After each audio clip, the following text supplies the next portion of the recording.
sensitive character build. So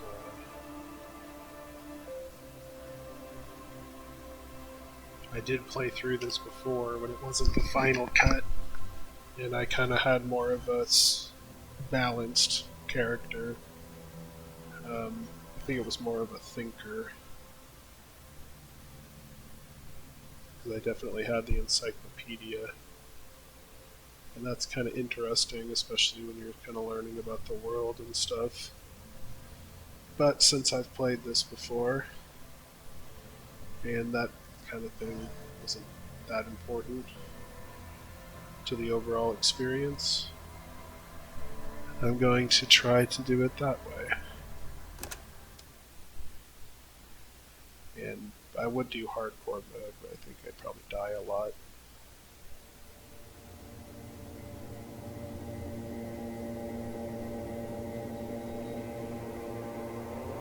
There is nothing, only warm primordial blackness. You're conscious ferments in it, no larger than a single grain of malt. You don't have to do anything anymore. Ever. Never, ever. Never, ever, ever? Never, ever, ever, baby. An inordinate amount of time passes. It is utterly void of struggle. No ex-wives are contained within it. Give me some more. You got it, sweet brother. Nothing upon nothing upon nothing. How about you cough up some more of that sweet oblivion? Coming right up, sir. Smooth passage.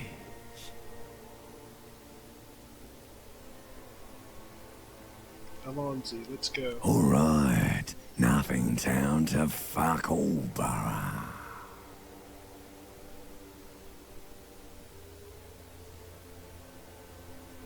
Is it the ancient Zero Hole? Great choice, Elder One. It has always been like this, and it always will. Wait, no, I need to belittle myself instead. Do you really? No boy naive, of course not. I want to sail the inky blackness until forever ends. The song of death is sweet and endless. But what is this? Somewhere in the sore, bloated man meet around you. A sensation. Like a fly to the ointment, your conscience sticks to it. The limbed and headed machine of pain and undignified suffering is firing up again. It wants to walk the desert, hurting, longing, dancing to disco music. You can take it. You're a champion.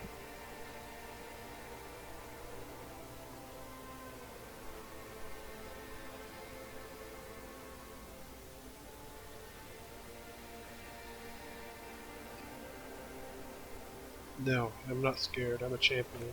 The stench of liquor rises from your mouth, and with it, an ungodly headache. Who am I? What sort of creature does this to their own mouth? A fiery streak penetrates your skull, trying to force your eyes open. It's a sound, a clarion call from hell.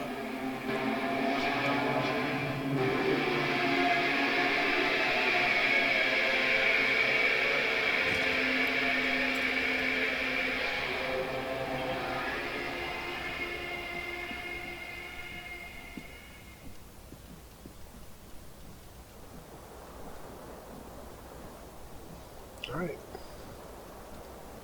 Here's the main game. You're naked in a hotel room, probably hungover. Pick up the pants. You hear a jingle. Keys are clinking in the pocket of your flare-cut pants. Fishing out. It says, whirling in rags, on the aluminium keyring. There is a single key on the ring. The number 1 is etched on it. It should open the door. It's handy. See if I can find a shirt. Disco ass blazer.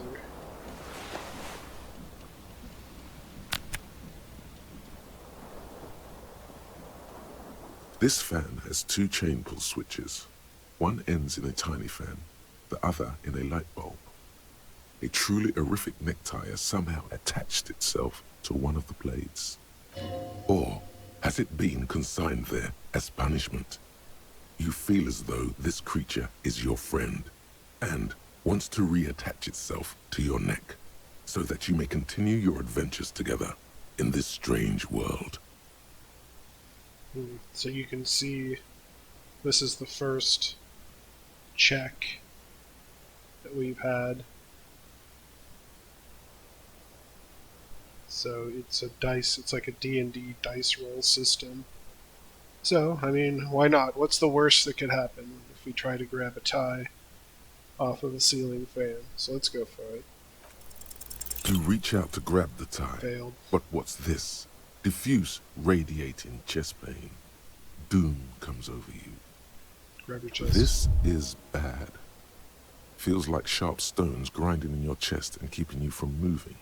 That's For not quite a long time. Still ongoing. Now is a good time to start worrying. Finally, the pressure recedes. You find yourself covered in cold sweat and trying not to move, hoping it will keep you from dying. The blades come squeaking to a halt. It should be easier to reach the tie now. Now I can try it again, and obviously actions have altered the percentage. I can still fail, but I think I have a lot better chance here, so let's try it one more time. You swoop up and catch Got the it. tie. Snap. It's released from the blade. Warning, warning, the necktie is no longer contained. What you have in your hand is a fantastically colorful tie with 4 or 5 different patterns. The knot reminds you of a noose.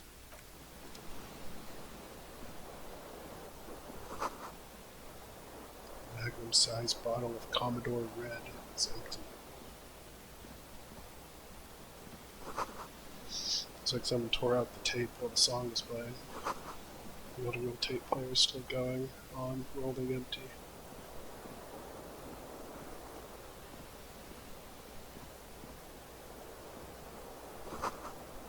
See bottles in the bathtub, wine, beer, and sweet liquors. That's a door.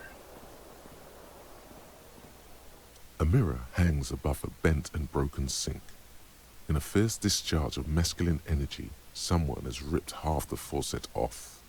Hot water sprays from the base and steam covers the mirror. You cannot see yourself, just the outline of a man. Suddenly, you realize you have no memory of the face that awaits you there, underneath the soft vapor.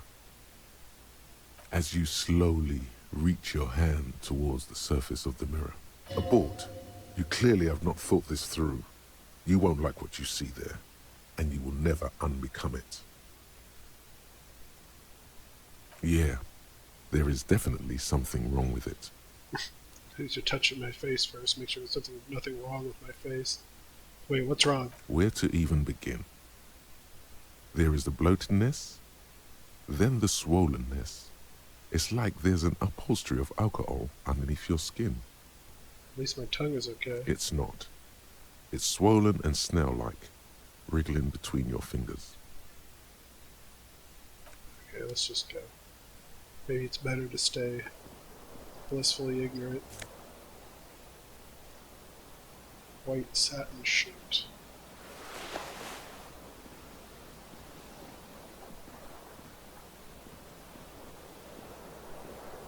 I guess it does highlight stuff you can click on.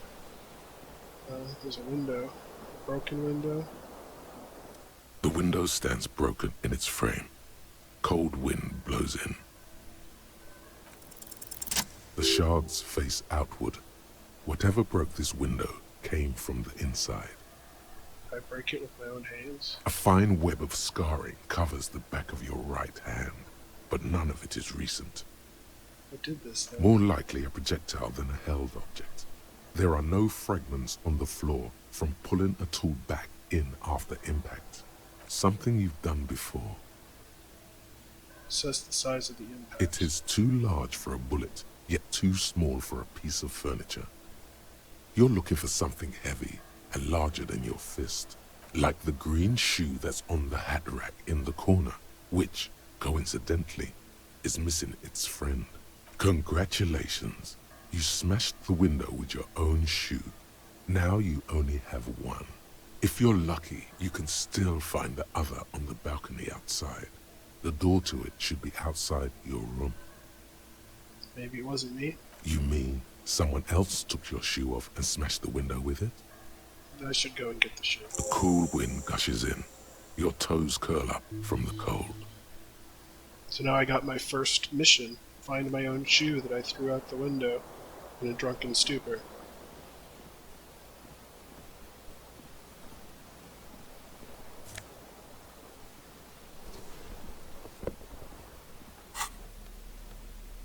Go in and see your inventory.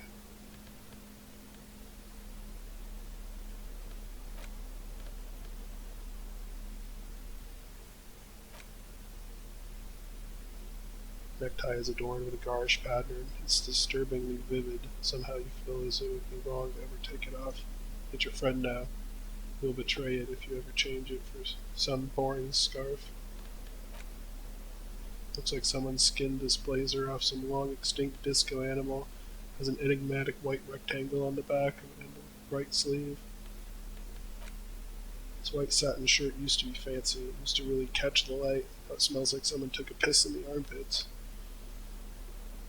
These golden brown trousers are flare cut. Normal bell-bottom trousers would be boot cut. These are far from normal. They're someone's piss-stoked, cum-stained party pants. Ew.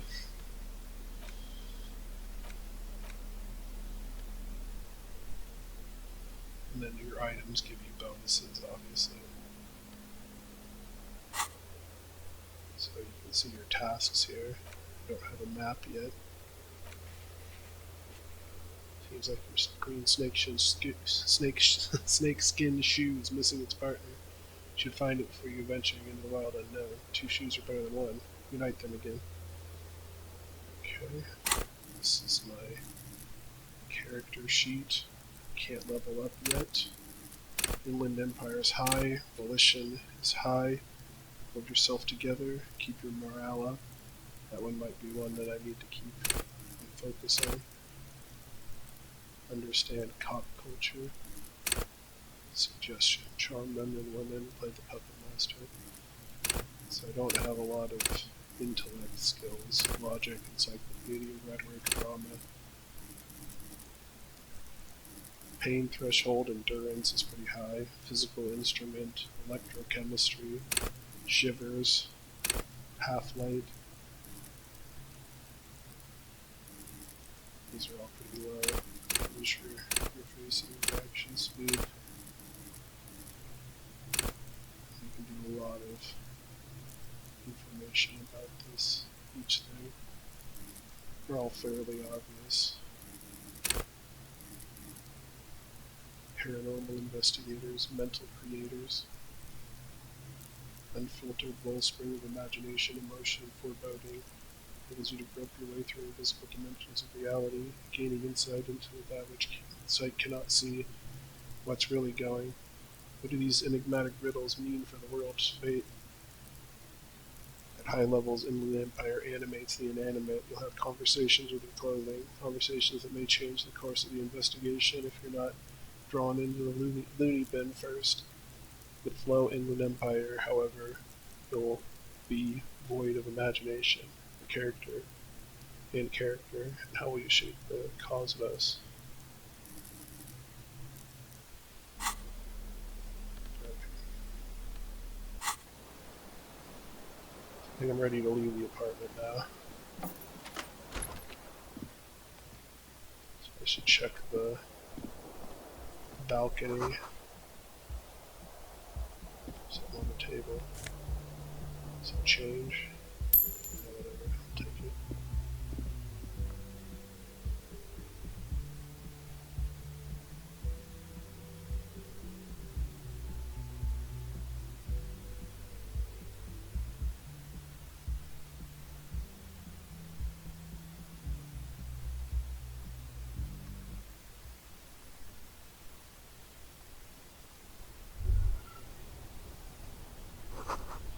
Smell of the sea makes you dizzy.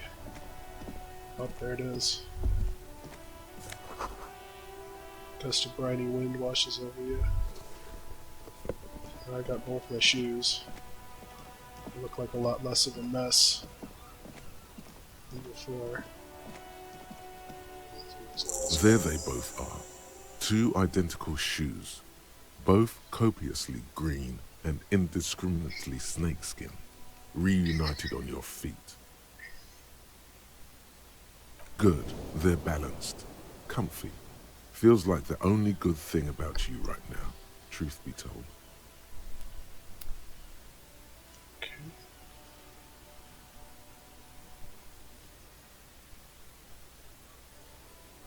At least I have some sense of normalcy now.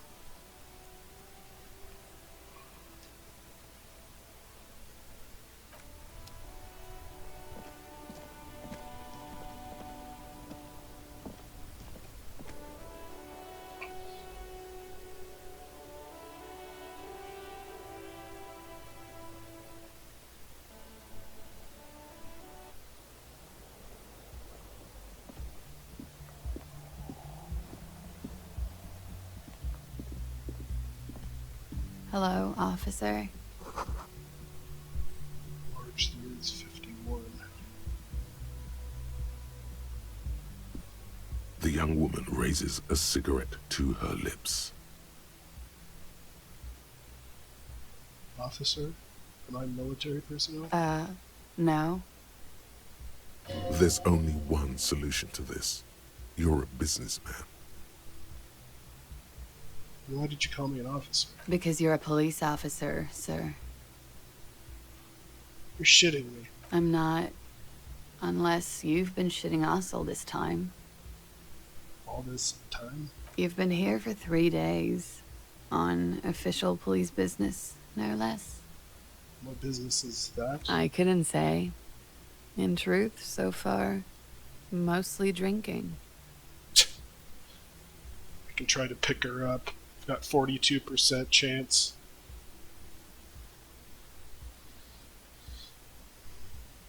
Who in their right mind would let me be an officer of the law? Don't be so harsh on yourself. They let almost anyone be a police officer. A glib remark. Don't let it stand. Assert yourself. Actually, I can see why they would trust me with the law. I have the right character. A fondness for contradictory statements. No, I had thrown my shoe out the window. I deduced this from the direction of the shards. Extraordinary.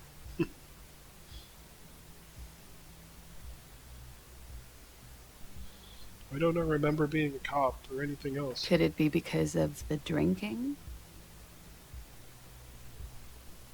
And now I'll try to hit on it. The words have already left your mouth. I want to have fuck with you. What was that? That's not even how words are used. What did you say? Come on. Say it again.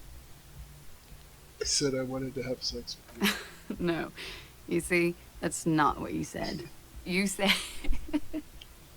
Come on, man. Freddie, please. One more time. Don't back down now. Say what you said again. Proudly. I said I want to have fuck with you. Goddamn right you did. You crazy asshole, you. What kind of cop are you? I'm the cop of the apocalypse. Has the time come already?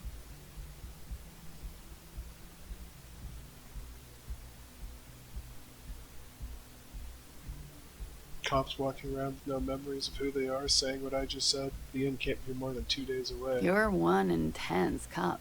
Anyone ever tell you that?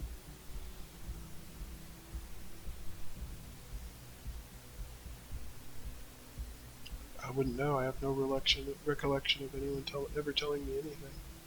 Okay, sir. I have to ask. Do you really not remember? Just like that? You drank so much you lost your memory?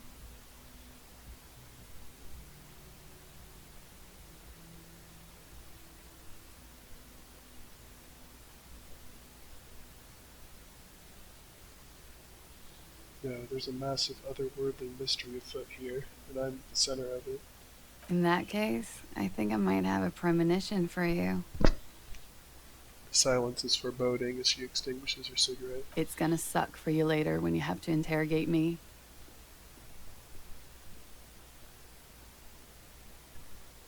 And for the record, no, I didn't do it.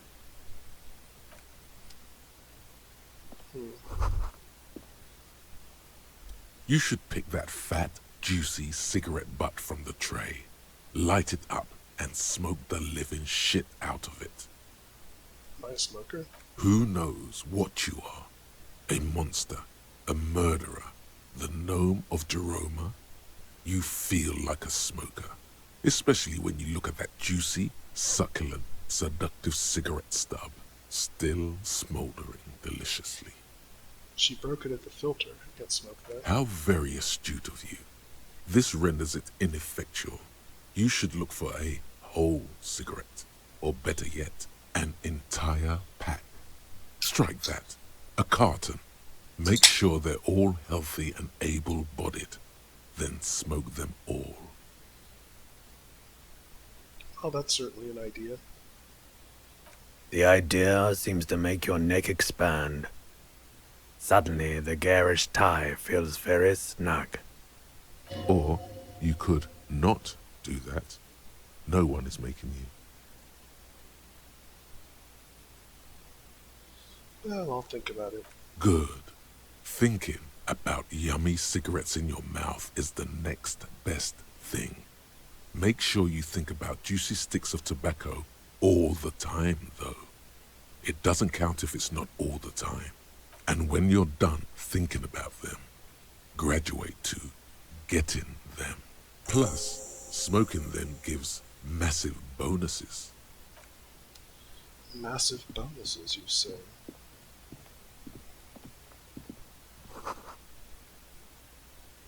Competition of the satirical newspaper.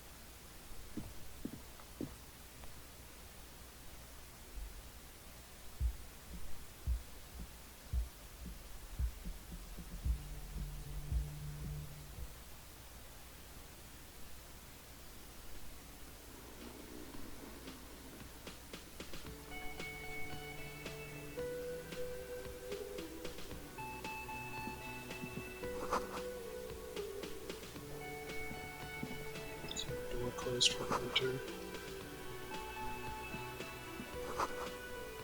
Karaoke mic, just waiting for someone to sing into it. Speaker is connected to the radio. The music is seasonal status. You should totally sing karaoke here, the first chance you get. Your emotions need to be expressed. People need to know your vast, oceanic soul. My soul is immense. Utterly. And it needs to be heard through a PA system by other people, whether they like it or not. Ram it up their ears, says your adrenaline gland. Violently express yourself.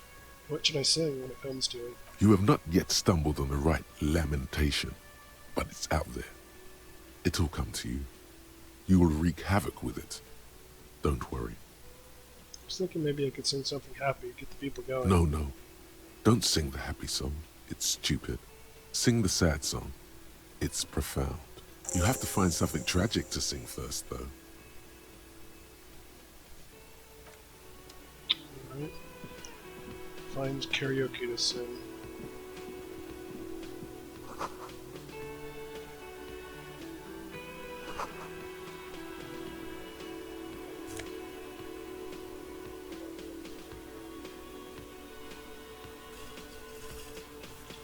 Take a healing item.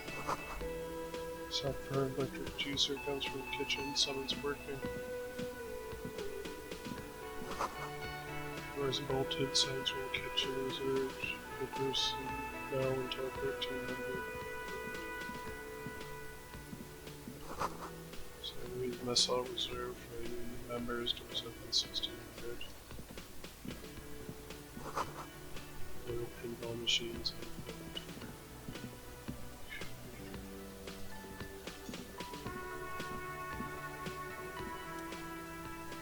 A bespectacled man in an orange bomber jacket is tapping his foot on the floor. Looks like he's waiting for someone. You. As you approach, he narrows his eyes and extends his hand in greeting. If an assault were launched on this building right now, if the windows came crashing down and the whole world descended upon you, this man would hurl himself in death's way to save you. You are sure of this, but why? Hello, I'm Kim Kitsuragi, Lieutenant, Precinct 57. You must be from the 41st. Script is firm. You realize he's waiting for your name. This is your chance to come up with a really good name for yourself. Get creative. Conceptualize. It's a low chance. I'll probably say something extremely stupid. But, c'est la vie.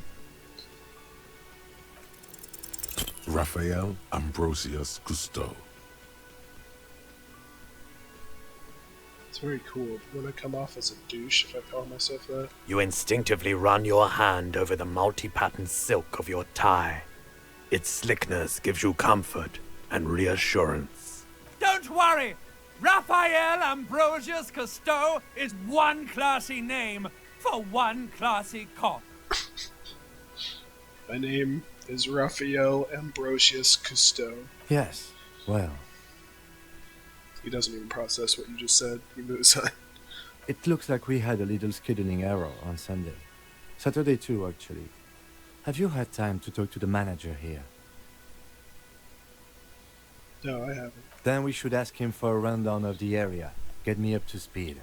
I understand the scene is out back, right? It also wouldn't hurt to assure him the police are finally here. In full force, I mean.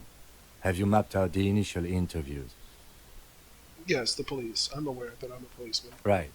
And the interviews? He taps his foot, more out of habit than impatience. What interviews? At the 57th, we like to prepare an initial list of persons of interest, and then just skim the surface. Prepare the field, get to know the players. You don't do that? Maybe it's not an inter-district practice. I haven't. Okay, we'll have time for that after we take a look at the coroner's case. Have you removed the dead body from the tree?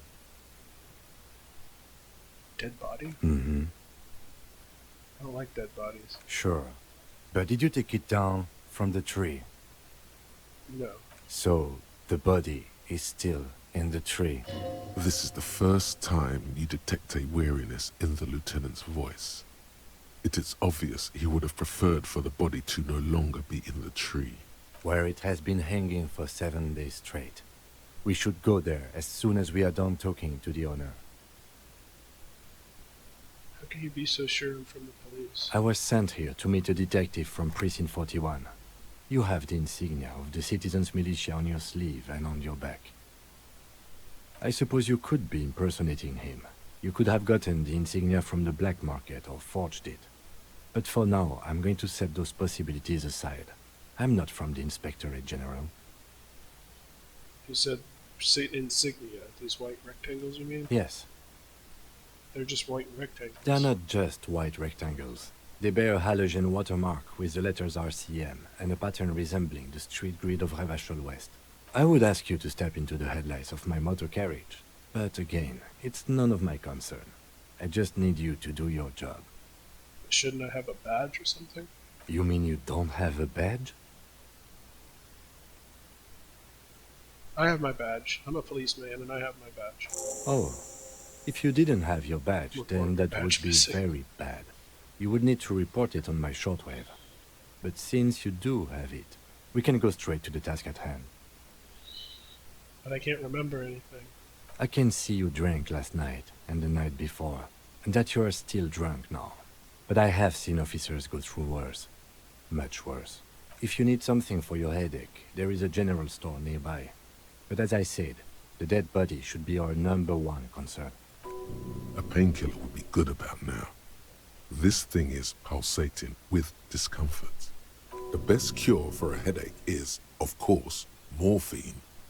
They won't have that. So cigarettes will have to do. What are we supposed to do again? Talk to the manager. Then we go out back and take the body down. After you, officer. Interview manager. Inspect victim's body. Right, we've got our tasks set out for us. I like this lady. I'll talk to her. Before we get down with the main tasks. Hello, sweetie. Elderly woman turns to you with a smile. Wait, who's Sweetie? Who's Sweetie? Why, you are, officer.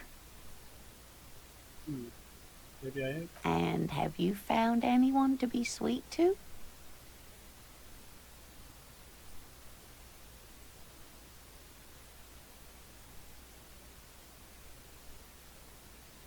I had once, winked twice, but then I lost her. What was with that fucking wink? Seemed neurological. Central nervous system's really banged up. Stop winking. Tap yourself on the side of the head to correct the malfunction. I see you are still grieving. Well, I won't pry. She smiles gently, paying no heed to the inexplicable winking. You must forgive me. I'm getting so scatterbrained. I completely forgot to introduce myself. I'm Lena. My husband Morel and I are staying with our friend Gary just down the street, but I come here for tea when they're away. Her eyes glitter at the top, over the rims of her glasses as she looks up, smiling. This Lena is wacky enough for the motley crew. Hire her on the spot. You seem to be in a chair. Yes, dear. I'm a paraplegic. Sorry. It was rude of me to mention the wheelchair. Let's move on. That's quite all right. I'm used to people asking questions. I know they're thinking about it anyway. There is no bitterness in her voice. She accepted the curiosity her condition inspires a long time ago. Would you like to roll with me? Whatever do you mean?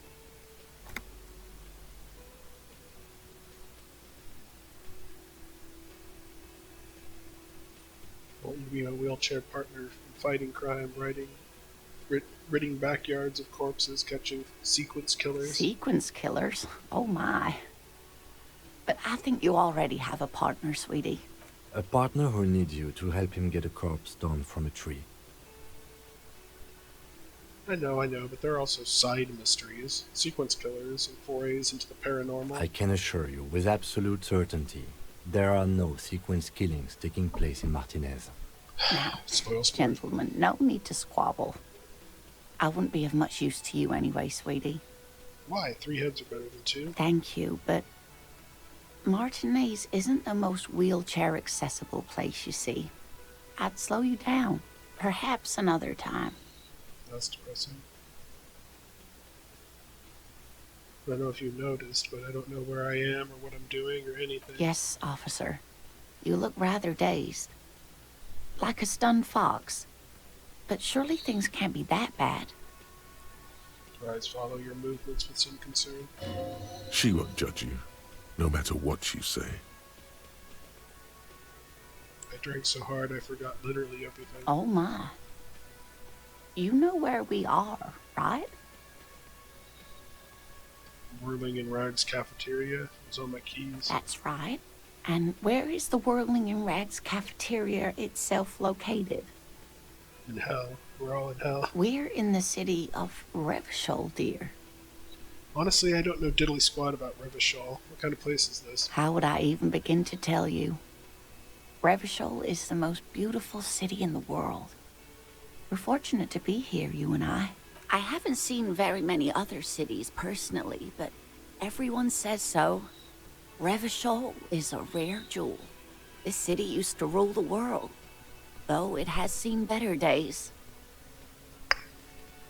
There's a pause as she studies your expression, although it must look quite lost.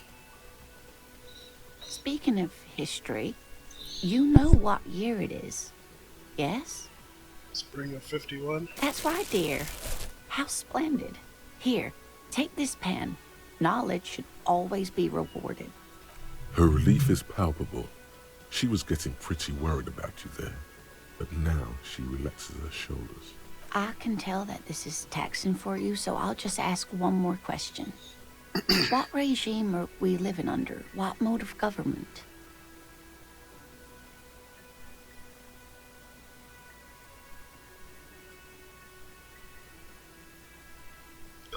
We're living under the cop regime. Actually, we are not. You could say that about almost any other nation, but not Revachol. Try one more time, officer. What mode of government? Damn it. I was really hoping it would be a cop world. Okay, well, let's see.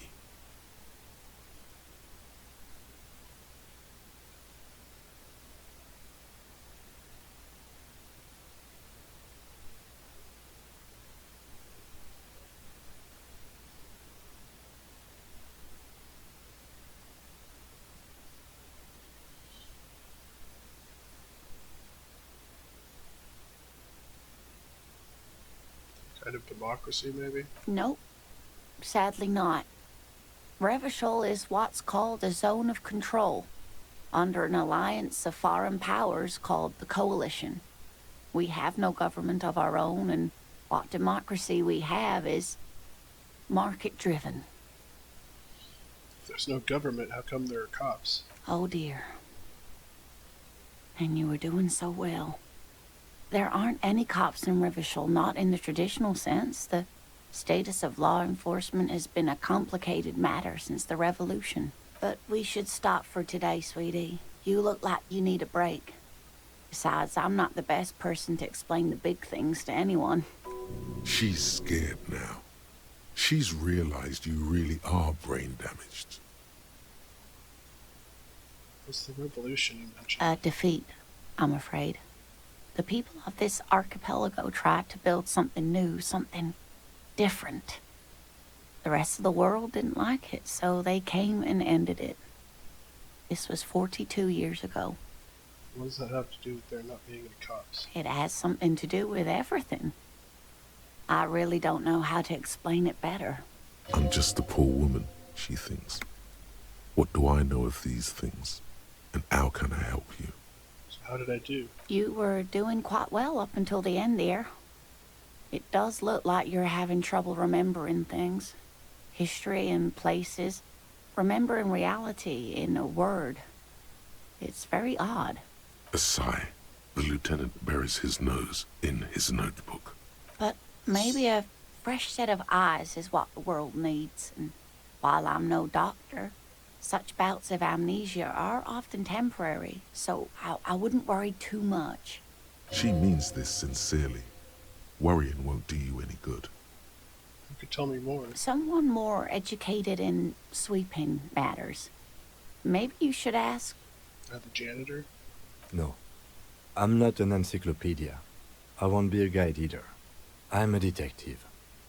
Of course. Then I don't know. Someone rich, maybe? Wealthy people are educated. Though I don't know where you would find a wealthy person in Martinez. I've got to get going now. Of course, dear. Good luck with your case.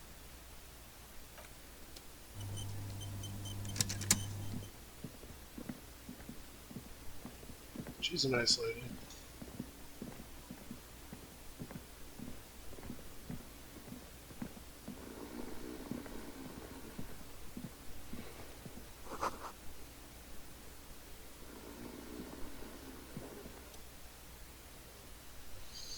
Man is... Shouldn't it say this? On the counter, rolled out of his open hand, you see a blister pack of headache medicine. Waking up. The man does not mind. You probably need them more than he does. Lieutenant, who is this? No idea. Looks like he works for Wild Pines, the logistics company who owns and operates the harbor. Why is he sleeping during the day? Possibly because there's a strike going on in the harbor. There's not much to do aside from drinking and sleeping. There is only one way to wake this bone idol from his slumber. Roar like a hurricane. Rip the buildings from the earth. No words, just a primordial scream. Why the yelling, man? 30-something man slowly lifts his head and gives you a pensive look. I wanted to see what would happen if I yelled. Congratulations. You've seen the future. Now, if you excuse me again, officer. Worker sinks back into the table, ready to continue his meal. Officer, Even after a rude awakening, this dock worker respects the police, more than they usually do at least. Why are you sleeping here while the others are out striking? They got it. Measurehead's got it. He's guarding the gate. I'm just getting some sleep. Or was. The way he says Measurehead implies ultimate trust in this head reckoner's physical prowess. He seems like a worthy rival. You should slay him. What about the dead body in the yard? Yeah, what about it? You seem cool with it. Do you have many of those hanging from the trees here? You know, people die here every day. Someone's found in a ditch, another one falls in a manhole, a third one gets eaten by stray dogs. Your respects. If someone has decided to die on top of a tree, then how is it my concern? Someone has to look into it. Looks like I'm that someone. Tell me what you know. I can tell you this. Trouble's ahead. You have a pretty solid feeling that the man's not just mouthing off. He's strong, but even he has reasons to be cautious here. The trouble's already here. How else would you call a dead man hanging from a tree? They say your guy was a killer. Your tree man. He has friends, same as him, killers. There's only one thing they know well. How to wreak havoc. Right, who says that? Everyone. It's a local rumor.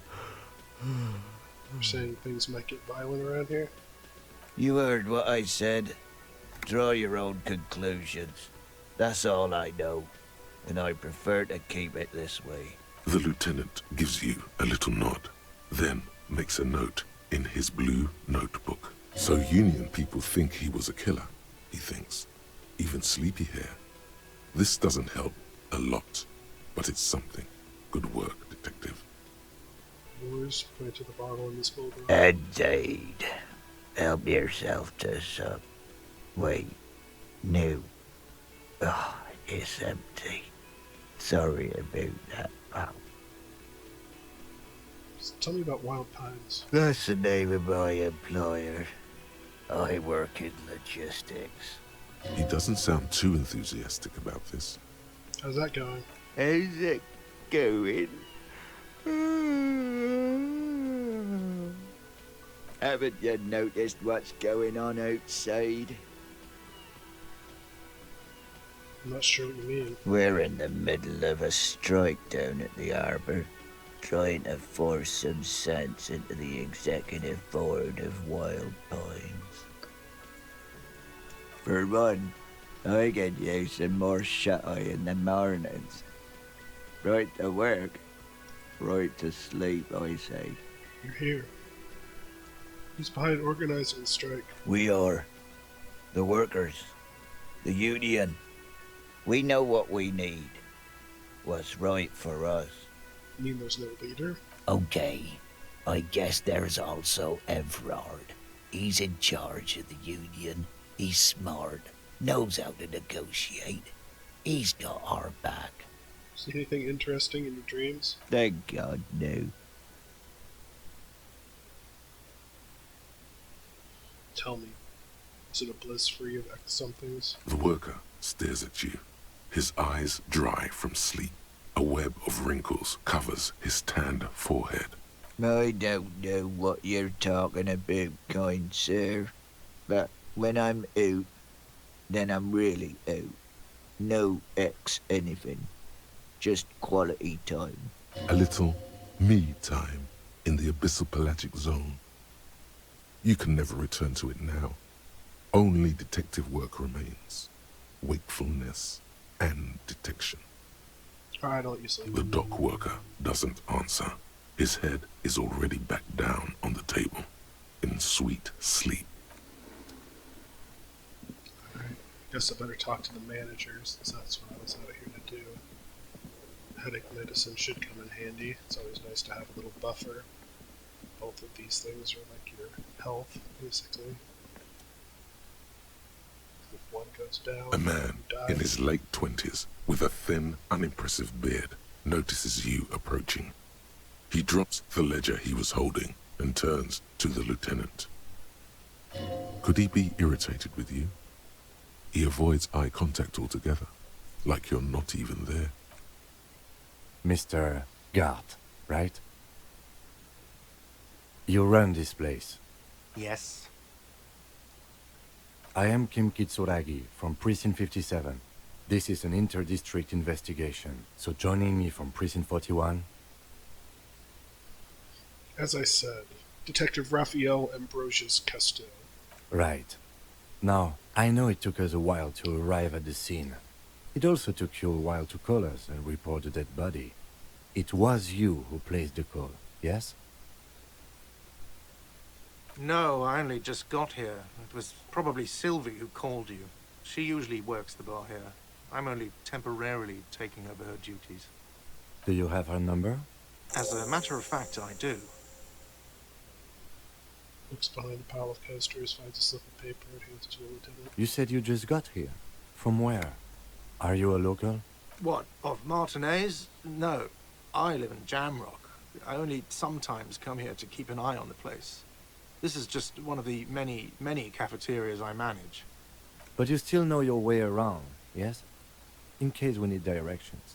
Yes, I know where some things are, but as I said, I don't live here. I just used to work here. And I'm not going to start working here again, if that's what you think. I didn't imply that. Detective. You and me? Yes, Detective Cousteau. I have everything. You? No, you mean do I have questions? Yes, yes. He means, do you have questions for me, like a police officer would? Who killed him? I don't know who killed him. I'm not the police. That's your job. Did you kill him? What are you, crazy? Of course I didn't. Suddenly you tense up. Blood is being pushed to your muscles. You should hound him on this. Hound him hard. The prey drive says. Did you kill him, Gardy? No, I didn't. You can tell me, Gardy. You killed him, right? I didn't. I don't appreciate this. What is this? Why did you have to kill him? Do I have to answer him? Is this mandatory? The lieutenant stands motionless, his expression unreadable. Did he hurt you? Is that why? Did you get some kind of sick kick out of killing him? What are you, an idiot? I told you I haven't killed anyone. Anyone? Have you killed someone else then? He ignores you. Why did Sylvie go away? She went away because none of your business. Fine. Extra fine. Are you the bartender? No, I'm not the bartender. I'm the cafeteria manager. He's very animated all of a sudden. This is clearly a touchy subject for him. You look like a bartender. That period of my life is over. Not everyone who stands behind a counter is a bartender, okay? I'm the cafeteria manager. What's the difference? I have 3 cafeterias I manage. 3. Get over it. Where exactly is the body? Behind this building, there's a courtyard. They hoisted him up on a tree there. And how do we get there then? That's easy. See that door there? First you exit through that. Then to your right, you should see a big hole in the fence. A really big one. You can get to the courtyard through there. No need for the keys. The hole is big enough for the Franco-Nigerian cavalry to fit through. Does he want you to feel guilty of making that hole? It's implied in his voice. What is your problem with me? Why would I have a problem with you? You're a hero, cop. So not only am I a cop, but I'm also a hero? Yes, you are. A real decorated hero. What did I do? What did you not do? First you took the body down, then you solved the murder, then you didn't trash my hostel room. Maybe you even negotiated the strike. Oh my god, I did all those things? No, you see, actually, you didn't. You haven't done anything even remotely useful since you got here. What have I been doing then? Have you seen me around? No, I haven't seen you around. I just got here, remember? Was there anything else? That's all. Let's go. Not so fast. You owe me 130 real. No one is saying the multi-pattern necktie you found tied to the ceiling fan can talk. No one. It must be merely imagination. but Let's bail! Time to push the eject button! Sounds like a responsibility! You don't like those! no, don't listen to him. It's madness. Just talk. What's real? Oh, excuse me. You owe me 130 real.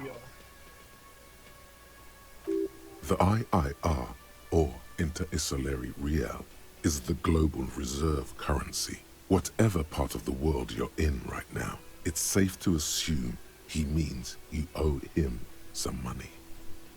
You mean some form of street No, you don't owe me street cred. You owe me money. You owe this establishment 130 real. Who does that clown think he is? Arrest him! Did you hear my Thai speak to me twice? No one is saying that! No one is saying that Ty can talk! That would be ludicrous! It's just that you should arrest him! It would be wiser! He wants to take your money! Great advice and consideration. The lieutenant looks at you tugging on your garish tie.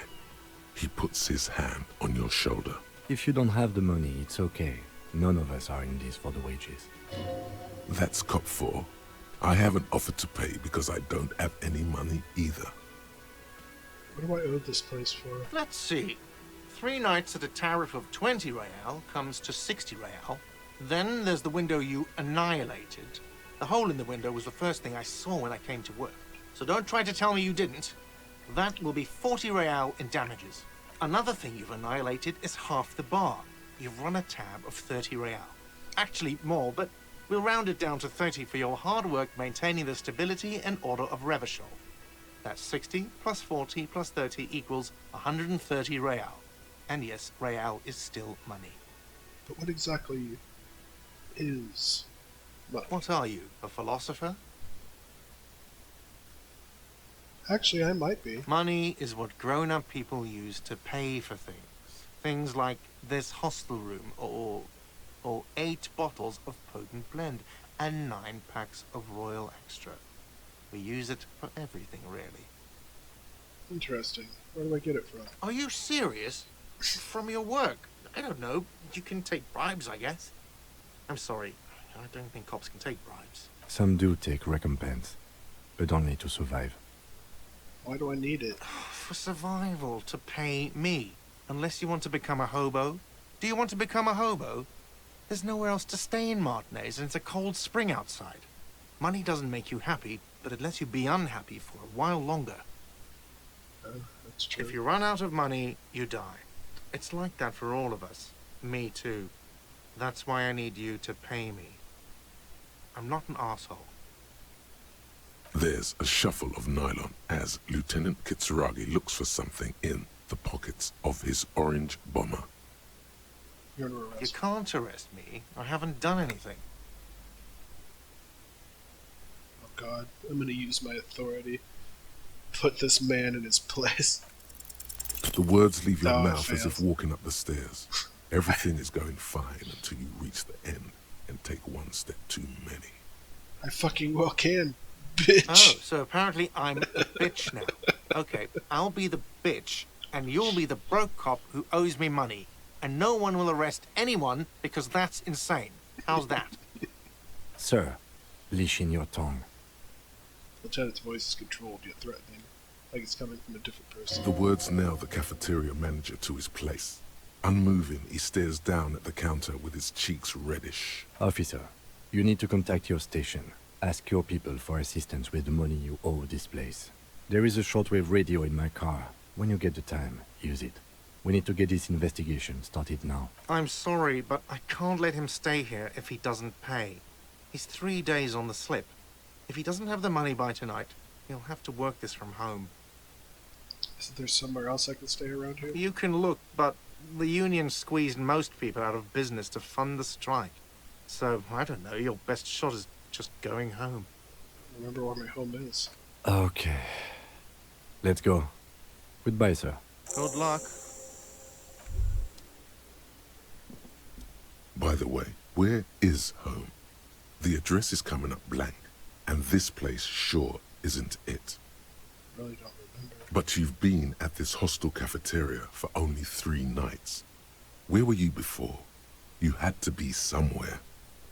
I don't know, near? South, maybe? You don't really know, do you? I don't. Does this mean I'm homeless? South, maybe. Doesn't sound like somewhere you can stay if you run out of money. Can I trace my way back somehow to the exact street, the exact number of a building? You can try. Run some addresses in your head when you get the time. Maybe a street or an apartment will appear. So this is the first temporary research home. Bonus, +1 encyclopedia. Actual memory returns.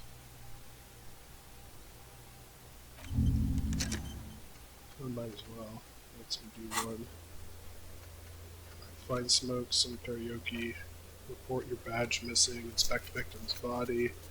Reality lowdown. Who made the call reporting the crime? You pay for damages. Okay.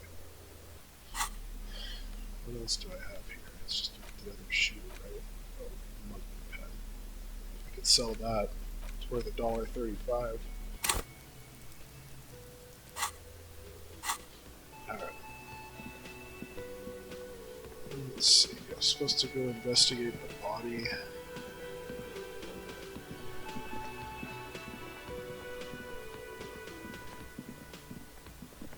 Playing it for about an hour. First time we're stepping outside the hotel. I call that a good play session. It's exactly an hour too. As I said that, it became exactly an hour. Snow melts in the wheelbarrow.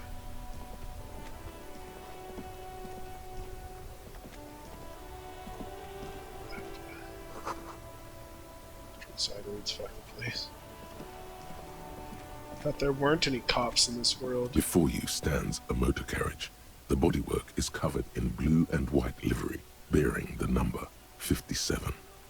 Vapor emanates from the large engine on the back of the vehicle. It hasn't had time to cool off yet. In the cabin, you are welcomed by a set of steering levers, a radio microphone on a hook, a pull-out toolbox under the seat, and the soft glow of the fuel preheater gauge. The frequency tableau lights up, and a green button labeled Prime Line glows like a feline eye. And then you hear something. The soft purr of electrical kittens, radio waves cast far and wide over the metropolis. A woman's voice greets you through the static. This is Precinct 57. Hello, Lieutenant. How may I assist you? Hello, Alice. Please assist our colleague from the 41st precinct here. I'm putting him on. Hi Alice, this is the officer from the 41st Precinct speaking. Nice to meet you. This is Officer Alice Demetri, Precinct 57. How may I assist you? I need you to connect me to a civilian, a Sylvie. She may have reported a murder. Of course. What is the number, officer? Kim, didn't Darte give you Sylvie's number? Yes, hold on. Her number is 005 1944 298. Received. Hold on, officer.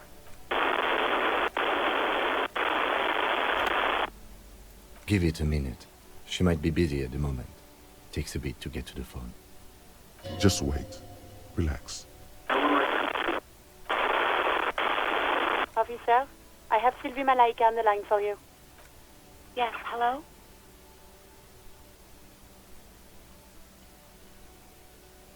Sylvie, I believe we've met before. This is me, a detective from the Whirling in Rags. Oh, right. Hello, officer. What can I do for you? You can hear resentment in her tone. She's not thrilled to be talking to you again. There is no resentment in her tone. She wants you to ask her out. No question about it. You quit your job at the Whirling. Why? You mean, why did I leave the bar?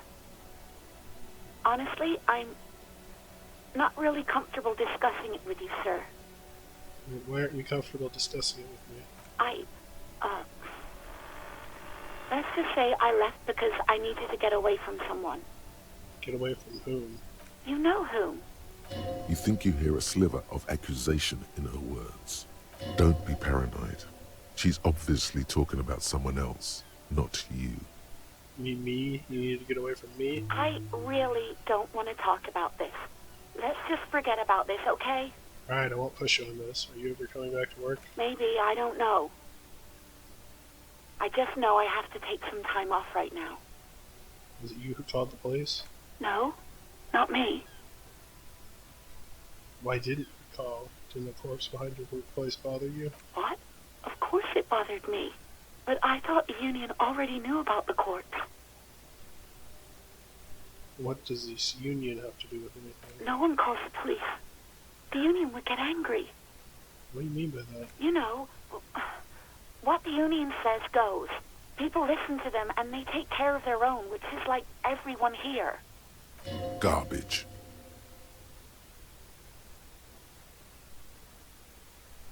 Wait, Kim. Is she speaking the truth? Is the union law around here? Legally, no. In reality, yes. Martinez is de facto policed by the Dock Workers Union. Words are not necessary to feel the lieutenant's discontent for the situation.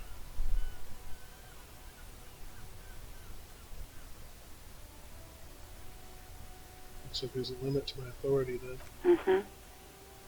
Tell me, why exactly did you let the corpse hang in your own backyard for weeks instead of calling us? I didn't want to get in trouble with the others. Push her further. Show her the error of her ways. No, don't push her. It sounds as if she's about to cry. What others? The other people who live around here. Local people. I didn't want trouble. Her voice is resigned and weak. Okay, I understand. You don't live here. You don't understand. Squealing is frowned upon here. Everything is dealt with, well, by the Union, internally. Please, I just didn't want any trouble. I see. Don't worry about it. I understand. You do? Oh. What else can I do for you? Do you know who made the call? No, sorry. I don't. Not a lot of people have phones around here. Copper thieves take the wires. People don't have the money to have the cables put in again. They use the Union's phone, or the one on the coast. It was someone else.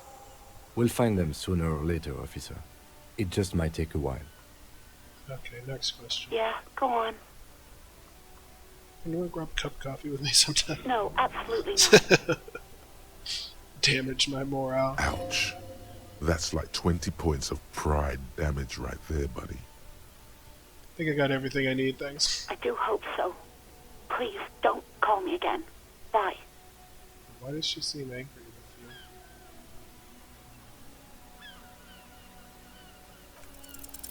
you? Yes, you have obviously done something to upset her at the Whirling in Rags, when she was still working there.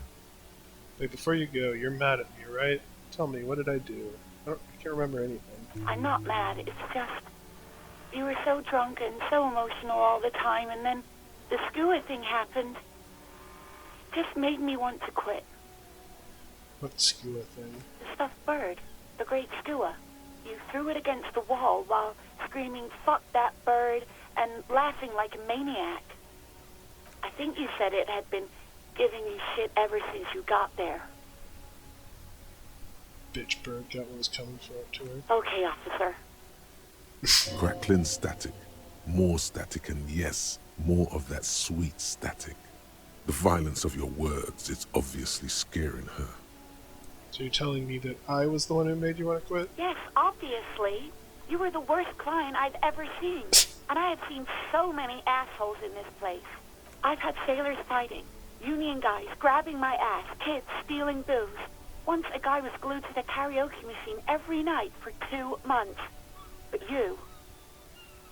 Go on, I want to know what I did. Well, you were worse than all of them. Honestly, you were getting borderline aggressive. Even about little things like not turning down the volume at 3 a.m. I even liked one of those songs you kept listening to on repeat. No more. I hate it now. Hold on, which song? We Go On by the O.O. I can't listen to it anymore. You've turned it into a parody. Right, was that all? Then there was your room. Your project. An experiment to see how bad it can get in there. I tried to send the cleaner, but you wouldn't let me. Threatened to make me understand. I had no idea what you meant, and I don't want to know. And then you screamed something about the end of all times and how everyone is a piece of shit. Sounds intense. And then I had to deal with your toilet. The one you clogged with police documents, causing water damage downstairs in the kitchen. I won't even mention you waving your gun around, harassing customers, threatening to sing karaoke, threatening to kill yourself. Wait, police documents? The ones I had to wrench out of your toilet. What happened to them? Damn it, I don't remember what I did to your damn papers. I don't remember every little thing I do. Does that gives way to concern in her voice? She's worried she might have accidentally done something bad. Then she remembers it's you. Especially when there's a hurricane loose. It's your fault for losing them, not mine. Something in you wants to immediately forget about this, as if there was a reason you threw them away. Okay, I get it. I wasn't a very good tenant. No, you really weren't. You were simply the worst.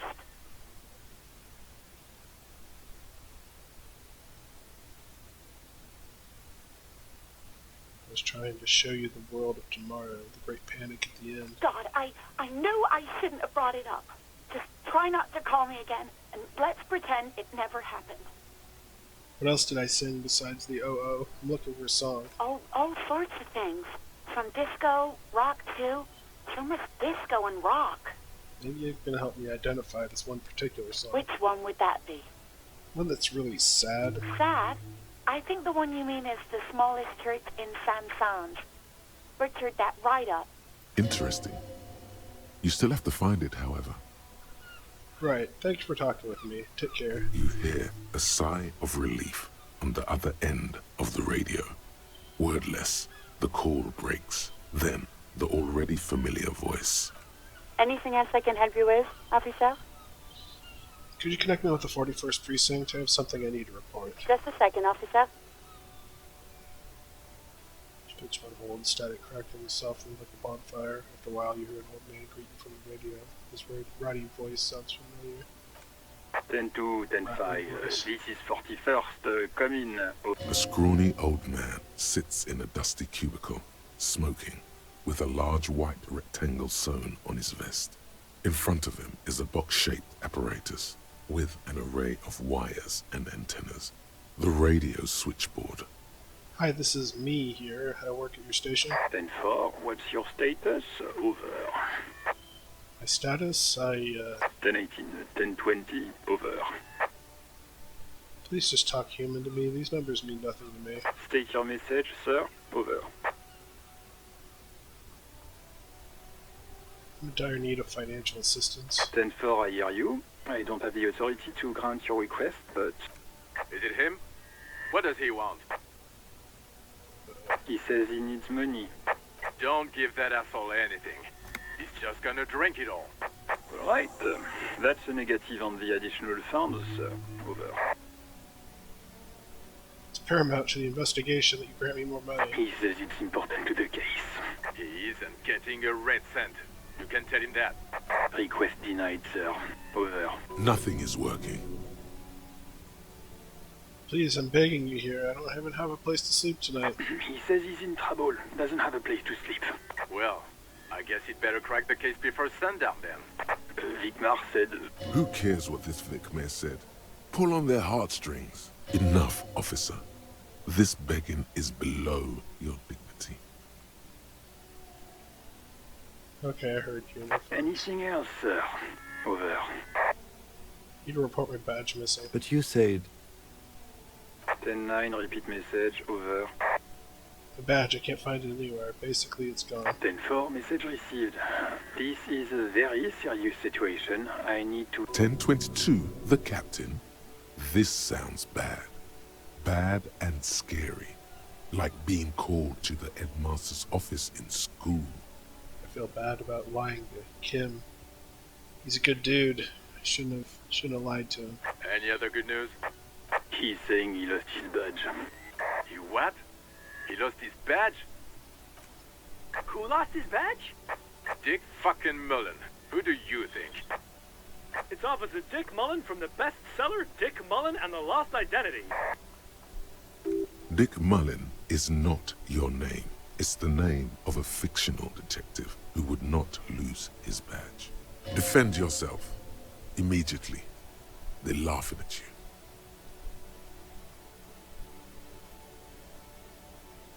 Haha, officer lost his badge. Haha, like I'm the first cop to ever misplace his badge. He says this has probably happened to other policemen before him and laughs sarcastically. Oh god damn it. Is he fucking kidding? The whole station's gonna be dicked for this. Satellite Officer Vikmar is wondering if you might be joking and adds that this tarnishes the reputation of the entire station. Over. Mullen dicked us. Can we just move on? I want to get it reported and be done with it. 10-4, I hear you, officer. I'm just going to make a note here that you are in pursuit of your misplaced badge. Over. Fuck me. Mac, come here. You've got to hear this. Dick Mullen lost his badge. What's going on? Super Cop here lost his badge. He lost his what now? His badge. He lost his goddamn fucking badge. Enough with this now. I have other things to discuss. 10-9, come again. I didn't get that. Over. New heights even for Captain Sober. Ask him. Ask him if he's lost his gun, too. Room roars with laughter. Sergeant Orson wants to know if you lost your gun too. Over. Check your pockets. Check your... Holy fuck. You don't know where it is, do you? Oh god, it's not here. Okay, it's gone. Your gun is most definitely gone. Don't sweat it, Bratan. You don't need a gun to have fun. We can still have fun. It's not all over. 10-9, come in, officer. Did you get my question? We were wondering about your gun. Over. This is going to be a good one. Convince them that you didn't lose your gun. 17%. This is going to be very, very hard, but we'll see. See what happens. Even before you can get the words out, everything gets scrambled in your brain. No, of course I didn't lose my gun. Fuck it, I didn't lose my gun. He says he didn't lose his gun. Or his fun, whatever that means. Ask him to describe it. His gun. Not his fun. Just the gun will do. Satellite Officer McLean requests a description of your weapon. Over. The fuck do you need a gun for? Look at the pythons on your arms. You are a gun. The biggest one in the world. Oh, request a description, huh? We'll give him one. Describe the plasma gun.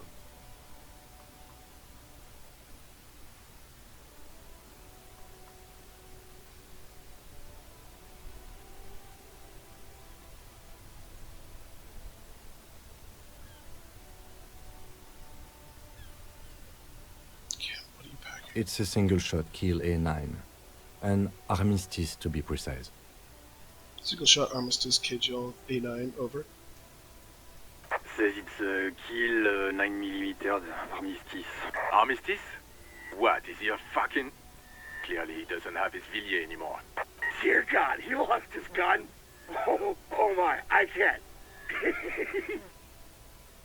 This isn't really a laughing matter. Mac can face a giant of Coco Nur by himself, but Disco here made him piss his pants. Oh, I can't.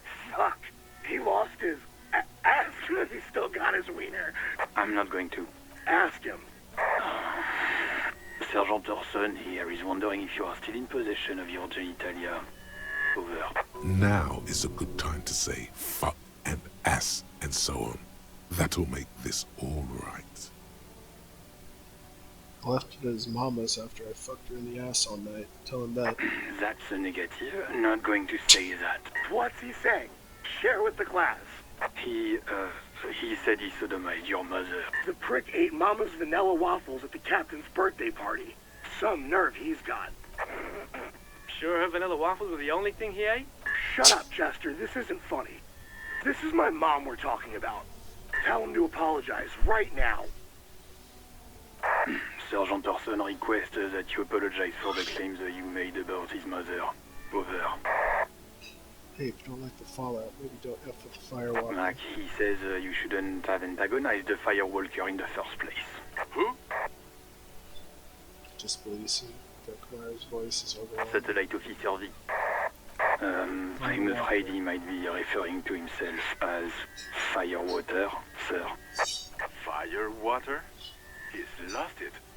Fuck it. Tell him to find his goddamn badge and gun. That's the only thing that matters. Satellite Officer V. I heard him and I'm on it. 10-4, affirmative. Officer is in pursuit of his firearm. Oh, God, Officer, do you need further assistance? Over. This might sound odd, but there's personal details I'd like to discuss. Okay, 10-4, sir. I hear you. Relay your question. Over. Wait. Before you say anything stupid, think it through. What should I think about? You're going to be looking at a straitjacket if you tell everyone you lost your memory.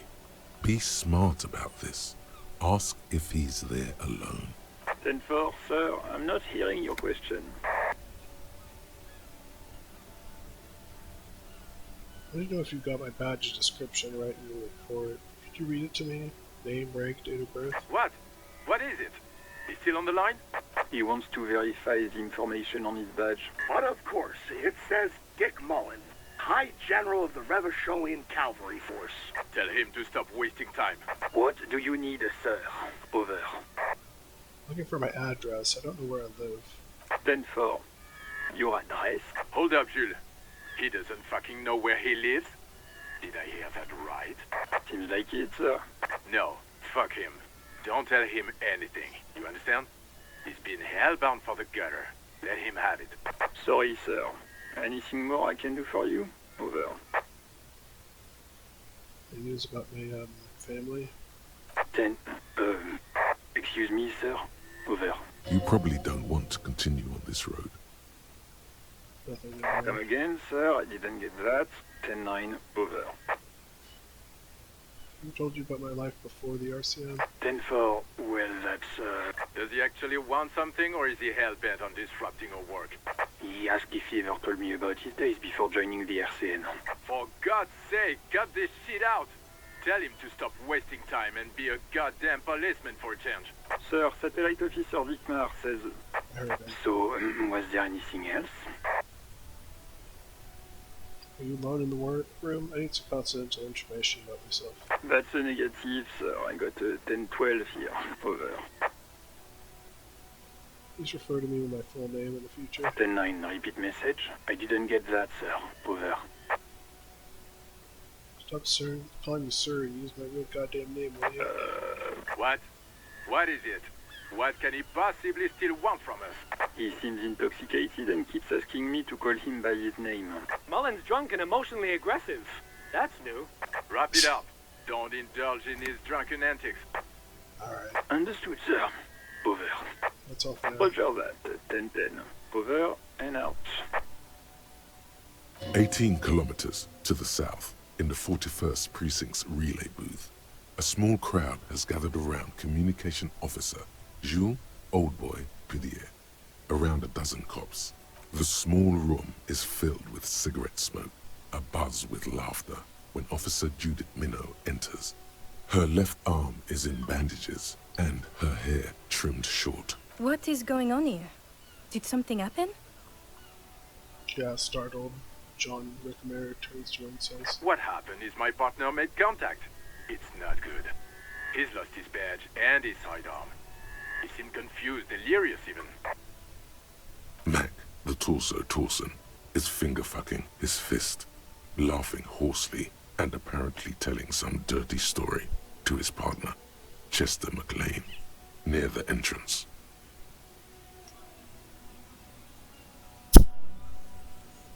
Jeez. Yeah, Mullen was fucked, alright. Sounded fucking drunk to me. Yeah, Mac's right. This was some gnarly shit there. I mean, before he started begging for money, it was... Enough! None of this is funny. It's fucking sad. That's what it is. He's a cop. He's one of us, goddamn this. We must help him. Lino looks down at her neatly polished black shoes, a quiet firmness to her voice when she speaks. Yeah? How do you fucking plan to do that, huh? Get him off the drink? Go jogging with him in the morning and get him on carrot juice? He's a lost man. I just know we can't give up on him when he's at his weakest. He wouldn't. The crowd in the room started fidgeting uncomfortably, someone trying to slip in outline notice. Mac, man the door. You know what he told me? I don't want to get better. I want to get worse. Those were his words. This shit does not leave this room. Not a word of this to the captain. Or anyone else. We'll give him a couple of days to pull his shit together.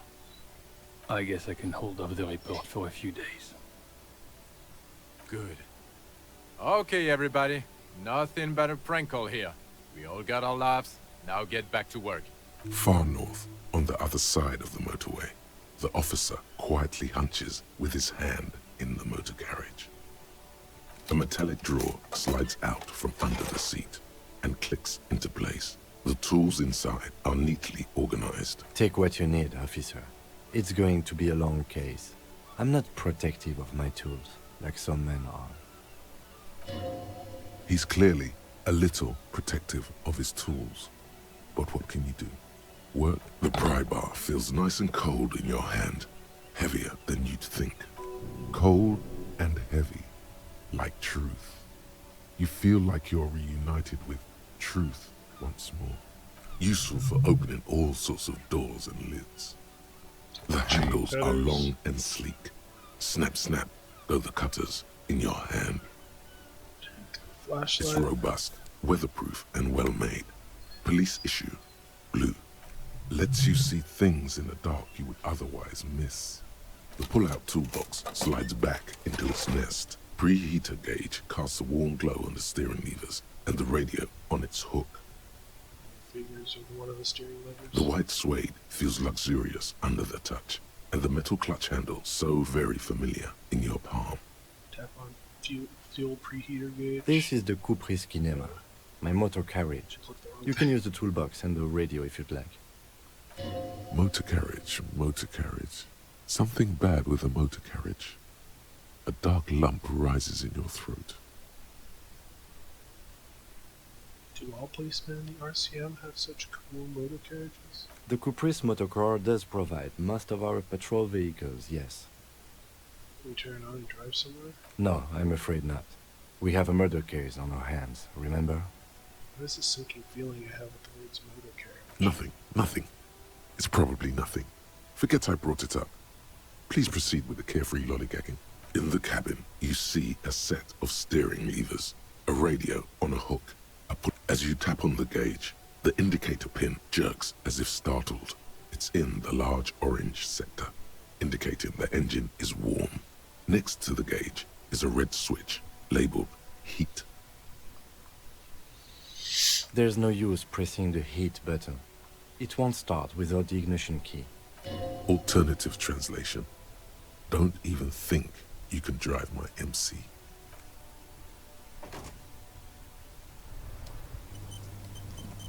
Yes? Okay, so I'm gonna pause.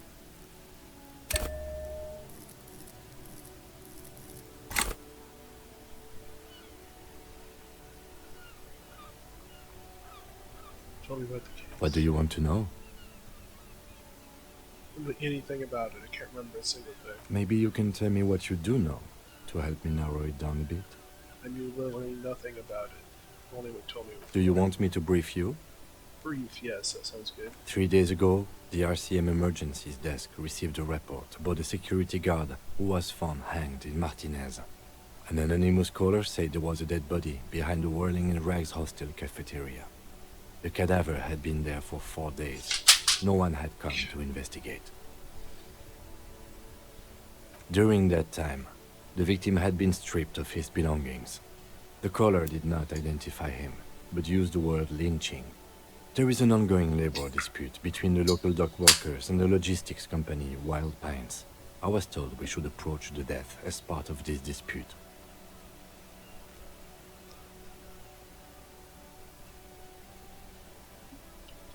Does the briefing say who the victim was? A security guard or worker of some sort, hired by Wellpines. This was just hearsay from Martinez, of course. We need to find out the truth. Why didn't we know anything about the caller? They didn't identify themselves in any way. The tone was muffled using a device of some sort. The desk could identify neither the caller's age nor sex. Why hide themselves? There's a strong prejudice against involving the RCM in what's seen as union matters.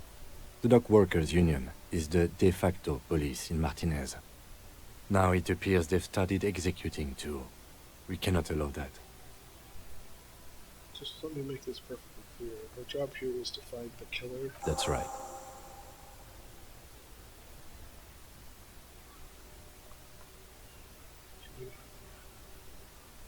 You say this is a mysterious case? No, it's not a particularly mysterious case. Why not? The deceased is a security guard for a corporation involved in a labor dispute. It doesn't take a DeLorean polymath to put the pieces together. I just don't see the case getting more mysterious than that. I was thinking something otherworldly might be involved. You know, something supernatural. I can assure nothing like that will happen. Do you know why not? Are you sure? Something is already happening. No, something isn't happening. Because it's not part of reality. There's something the lieutenant isn't seeing. The universe is too irrational, too morally complex. You should convince him. We're from different precincts. Why are we on the same case? I'm afraid you and I are pawns in a pissing competition. His disdain is clear. This man would not use such an expression otherwise. What do you mean? You don't know? I assumed you were in on it. I don't remember being in on anything. That's good. You know what I'm in on. Retrograde amnesia. Better still than an imbecilic cop-off. Cop-off? It's just stupidity. We shouldn't waste any more time on it. If you want my take, ask me after we've inspected the victim. Was there anything else you wanted to know about the case? That's all I need for now. Good. Convince Kim there's a sexy dark mystery twist in the case. What if you did it? Did what? The hanged man? Yes, you killed him. And then, as part of the plan, you drowned out the memory. Maybe this is why your chest feels so hollow. You did an awful thing. And you can't even bring yourself to acknowledge it. Are you sure you would have the strength to take down a hardened mercenary? You're not in the best shape. Kim, I think I may be the murderer. I killed the man and tricked myself into forgetting about it. And what has led you to this conclusion? My chest feels hollow, like I did something terrible. That is a common side effect of overindulgence. It will pass. So you're saying I didn't kill him? I find that highly unlikely. It's not unusual for detectives to feel complicit in a crime until the perpetrator is apprehended, especially when the investigation is dragging. So let's get back to it, shall we? I think you should know that I can't remember anything. No response.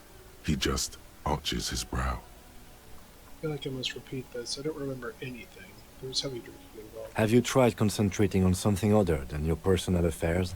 There is a sudden, harsh edge to his voice, like he's tired of hearing about your personal affairs.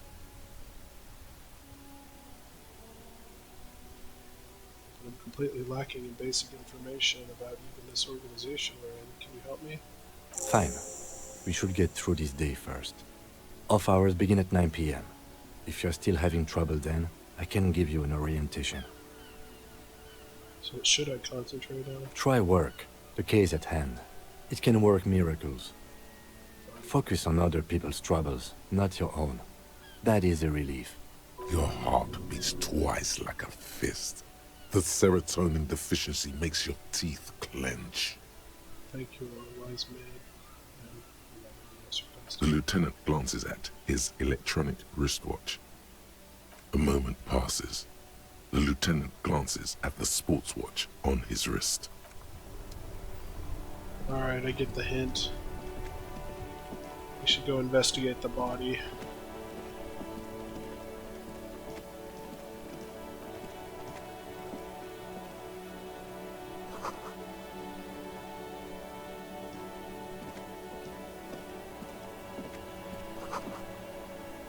chemicals inside. You can pick them up if you had a bag. So maybe I should find a bag.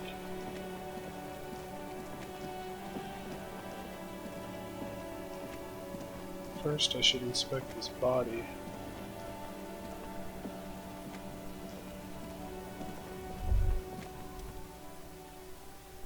Kuno's got this!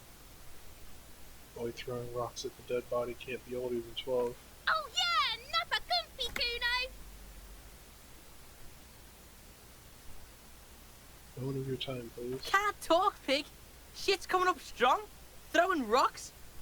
Shit coming up strong. That sounds good. Joyous. You should hang out with this kid and see what that juicy shit is all about. Juicy what now? I mean drugs.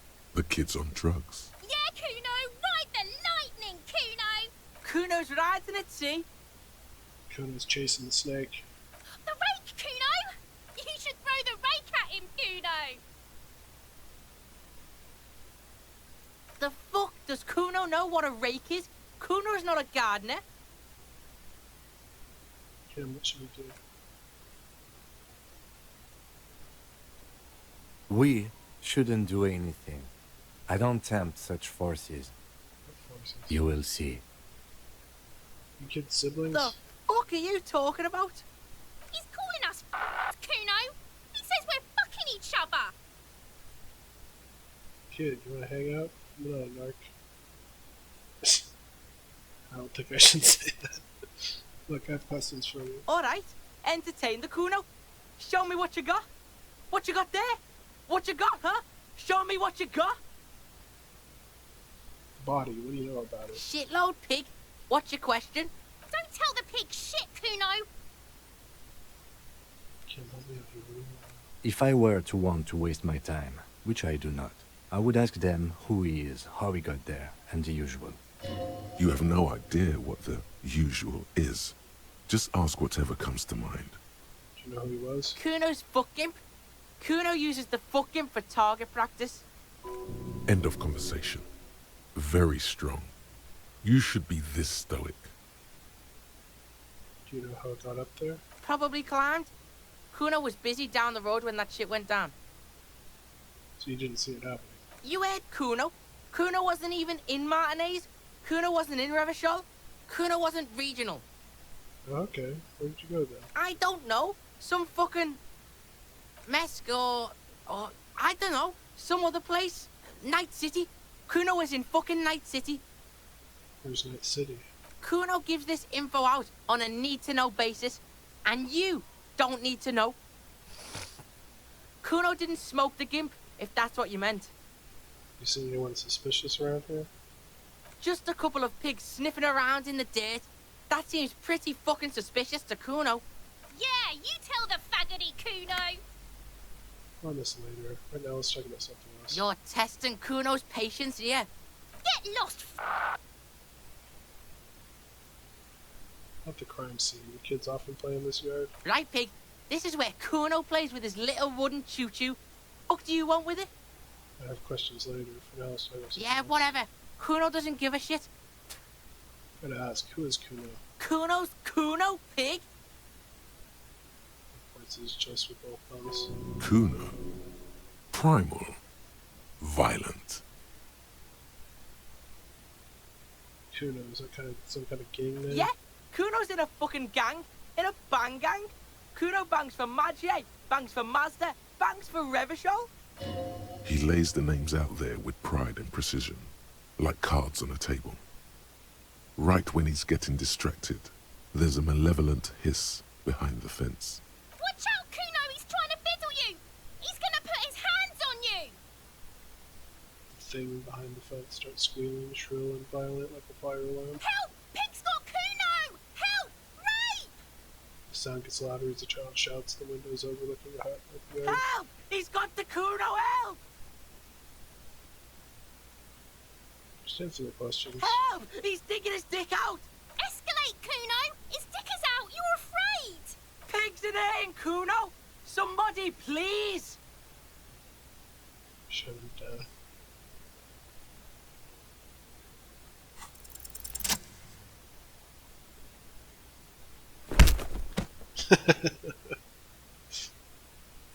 Unorthodox. The But it blow works. connects surprisingly well, leaving your knuckles tingling. Kuno feels it. This was no light tap. What? The disoriented 12-year-old is trying to get his bearings. I think we can have a normal conversation now. Am I right, Kuno? Officer, this is very far from normal police conduct. Get yourself together. For heaven's sake, he thinks, this has gone too far. Don't make this any worse than it is. Just get back to questioning the kid. Okay, pig. He's no longer wearing his demonic grin. Something happened. The punch made him calmer. If this act was about him trying to establish dominance over you, it's safe to say things didn't go as he'd planned. Kuno knows to respect that violent shit. You should see Kuno's dad. Kuno's dad doesn't give a shit about anything. The creature behind the fence has fallen ominously silent. Only her eyes are alive, jumping from actor to actor. Okay, pig. Talk to Kuno. We're back in this shit. The fuck do you want? He's on your crime scene, bossing you around. And he's been here for some time too. This is where he hangs out. You have to get more out of him. He could be useful. Hey, Kuno, I think we could turn the Kuno down for a moment. Let's talk to normal people. Trying to fuck at the Kuno. Trying to fuck at me. Trying to fuck. Kuno only gets higher. It's faster, faster, faster. Can't take the Kuno. Stay out of the reactor. Kuno gonna fuck you up. Up, up, up. Normal is not what we got here. You've got to work with what you have for now. You respect me now? You're dreaming, pig. That's A little. But don't let him dominate you, Kuno. Fuck his fat ass. Yeah? The king? Yeah, whatever. The fuck about it? You're testing Kuno's patience here. Get lost. Kuno doesn't fucking care. Smells like spoiled meat, curled dairy. Human being decomposes. There are several footprints in the mud, left by work boots. Anywhere from 6 to 12 pairs have walked here. Kind of boots. Heavy workers' boots with reinforced toes and hobnails, all over the yard. It's one that I can retry. What do you think you are? A super detective? You're hungover. These are just dents in the mud. No pattern emerges for the time being.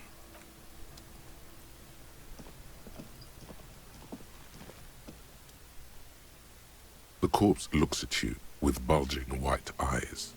The face around them does not look human. It's swollen and ready to burst.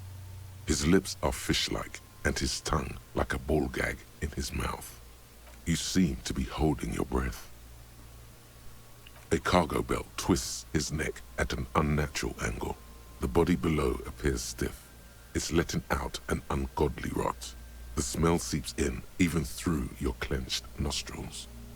God, what is that? Why is it so bad? Active decay. It's okay to throw up, officer. No one is judging. He's about to blow. Cock's gonna blow, Kuno.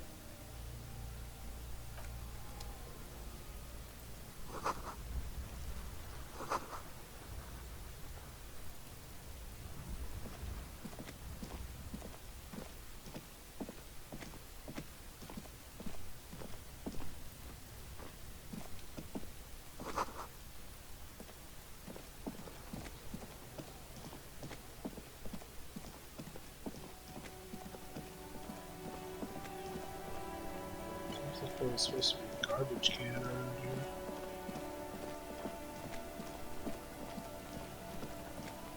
Oh, it's up here. This trash container is locked. The sliding lid has a padlock that says, "Whirling in rags." There's something in there, not necessarily connected to the case, but still. I'm not looking at your trash container. Here's the trash container. The body is downwind from here. Maybe you prefer the smell of garbage to the smell of death. I Lieutenant, what do you think could be in there? Trash, food waste from the cafeteria. They lock these containers to keep the derelicts from flocking in. Could be evidence too. Yes, I feel like there's something in there. What do you mean, feel? It's an extrasensory perception. Whatever's in there holds special significance. I agree. We should get someone from the remote viewers division here. What's the remote viewers division? All the detectives from all the precincts who experience extrasensory perception go to the remote viewers division. Their work is invaluable to the force. Wow, we can get them here? No, because they don't exist. I'm so disappointed right now. I honestly thought there was a remote viewers division. There isn't. But we should still access this container. How do we get the lock open? We could try using a pry bar. The one you took from my motor carriage, or... pry bar. We might want to ask for a key from the manager of the Whirling in Rags. He probably has one. And he also has information. Okay, spoil sport.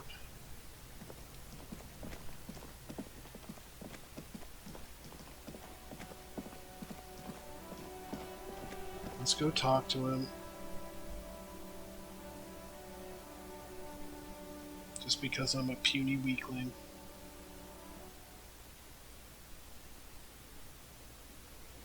Put all my points into being insane. Instead of being able to pry open dumpsters. Can I help you? Is the trash container out back yours? Mine? No, it belongs to the Whirling in Rags. Thank you for clearing that up. Why do you keep the container locked? Why? To keep the hobos and drunks out. That's why. And the neighbors too. They put their trash there and they don't pay for the garbage company. I thought as much. And are you the only party with access to the trash container? Well, yes. Us and the garbage disposal company. It seems a little callous, doesn't it? Something stirs in you. This feeling is. Prod at him and find out. Doesn't it seem callous to you? Probably even your leftovers from before? Callous? What are you? Kras Mazov? Almost all establishments in Revachol keep their trash locked. The Whirling in Rags is not special in that regard. We need those keys. What do you need them for? It concerns the case. Please cooperate. Just bring them back once you're done, please. I've seen something here at the Whirling Guard. Something I need to talk about. What thing? Saw a sign that said the mess hall is reserved for the Union. Yes, not the whole damn Union, thank God. Just the nastiest and loudest faction. They come here in the evenings. Dumb, unruly types. Think they're big shit. But they're good customers. They place big orders and always pay on time. He hates the Union, but grudgingly recognizes its power over him. So he's directing his frustration at you instead. Retaliate. It's a shame you gotta suck up to the Union to stay afloat. I don't. I'm simply providing a service, or really facilitating the offering of services to paying customers, and it doesn't matter. I don't have to explain myself to you. We should find out who this Lord faction is, occupying the booth. Lordness means talkative, and we need info. How do we find them? We don't. We have to wait. They'll show up sooner or later. Men get hungry, even striking men. If not today, then they'll be here tomorrow. I saw a sign that said I couldn't go in the kitchen. Why can't I go in the kitchen? What are you, a cook now? That's none of your business. Maybe I am a cook. You're not.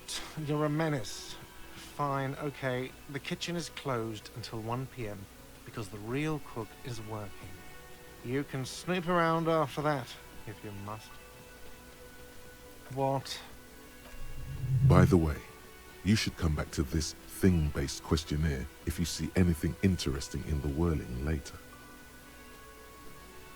By the way, I'm going to sing karaoke here. Absolutely out of the question. You wait and see, cafeteria manager. Absolutely in the question. First we find a sad banger.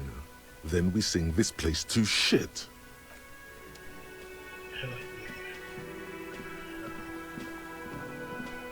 I got the keys now.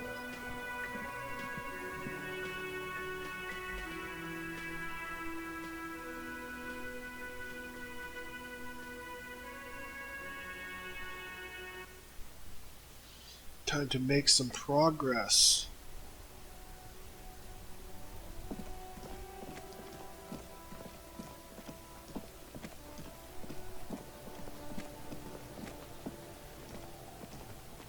This trash container is locked. The sliding lid has a padlock that says, whirling in rags. With a well-oiled crack, the lock pops open. It should now be possible to simply raise the lid. Don't. Maybe you shouldn't. Didn't I just have a premonition that there's something in there? There is, but you won't like it. Sweat forms on your brow. Your hand is still on the lid. Open it. The smell of rotten food rises to greet you. You see soggy cartons, dirty rags, and organic waste. We're just in time. This hasn't been emptied for over a week. Under the boxes of carton. You see milk and egg rest with one broken egg in it. Some pasta wrapper. Picking up the soggy packages somehow feels familiar. A box falls into pieces in your hands. Batiste Soleil cereal. There are plastic pasta packages below. And turbo noodles. Nothing of note, however. Pick at the rags. Among the threadbare kitchen towels, something catches your eye. A pair of denim trousers. Grab them. As the legs of the slime-covered jeans begin to unspool from the garbage, a rank corpse smell fills the air. The victim's clothes? Cadaverine odor is faint. If these belong to the deceased, they were removed when he was still in the early stages of decay. Drop them in here, officer. Lieutenant produces a black plastic bag with marked evidence from his pocket. Guitar marked blue jeans. Pockets empty. Or empty. He wore them with a belt, too. A white belt. The loops appear stretched, but the belt is missing. That's it. Do you see anything else in there? I have another bag here. Something slimy catches your eye. A drab, long-sleeved shirt, olive-colored, appears from the food waste, dripping with pus. This is a military-type overgarment. No label or serial number. This is the kind of rib-knit shirt that's worn over light armor to conceal it in an urban scenario. Anything more? The rest of the rags are just kitchen variety waste. A yellow old mug that catches your eye. But other than that... Thrown out towel, mug, that's it. All right. We should go to Gart again and ask if he knows who put the clothes in the trash. It could be as simple as someone from the hostel cleaning the yard. Or that one. I'd advise against confronting that force. Yeah, we need to ask the kids who put them there. The fuck's he on about? Kids? You hear that, Kuno? He thinks you're an infant or something. See? I think something from the whirling might have been involved, maybe? Not really. All we know is the victim's clothes are in the trash. The lid was locked, and his establishment had the key. It's just a small loose thread. The lieutenant nods, then looks back into the trash container. It's just organic waste, cold and slimy on your hands. Apple and potato peels, mostly. Unidentified sludge, and the occasional chicken bone thrown in for good measure. But hey, nothing. It's nothing. Nothing more to see here. What's this? What? A blue piece of plastic sticks out from the apple peels. It's shiny. Looks like the corner of something. They look badly damaged, but you can still make out forms and notes, written in a man's handwriting. Officer, is that your paperwork? No, it can't be. Yes, it is. Look. This plastic has the RCM street grid on it. You've even got an autopsy form. If you don't mind my asking, how could you have let your paperwork end up in the trash? There's foreboding quality to it. Maybe I needed to lose it for the great bloodletting to begin. What are you talking about? I speak at this time. Doeth thou also thorough inventories? You should take stock of your notes. Make sure it's all there. Official notes contain informants' names. If some of it has fallen into the hands of the RCM's adversaries, bloodletting may well ensue. Okay, I'll do that. It would also not hurt to start taking notes on the case. Now, tell me what your eagle eyes see. Or are we finished? You pick out a broken mug with an oddly racist depiction of the yellow man frolicking in saffron. Only in its social sensibility. Mm-hmm. The container sounds a muffled gong.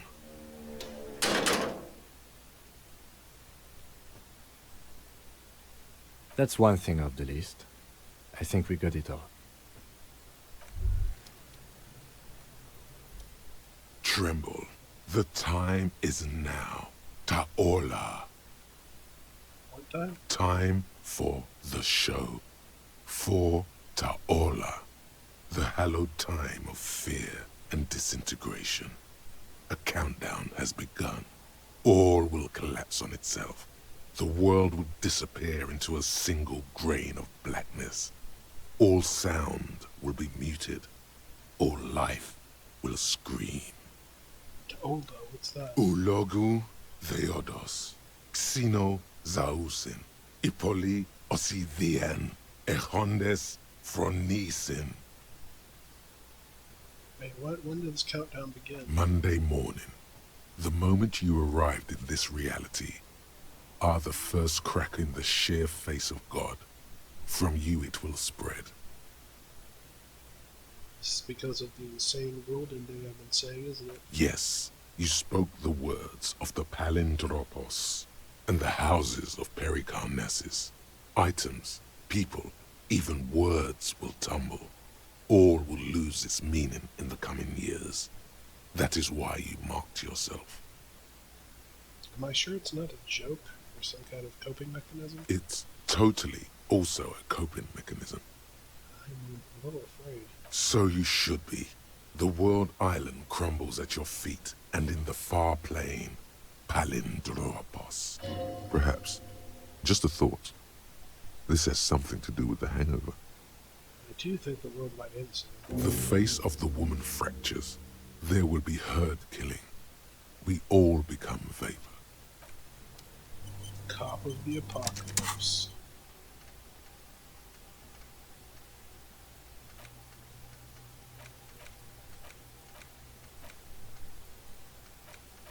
Okay, I'm off anything yet. I'm still working on that, so I don't want to stop it.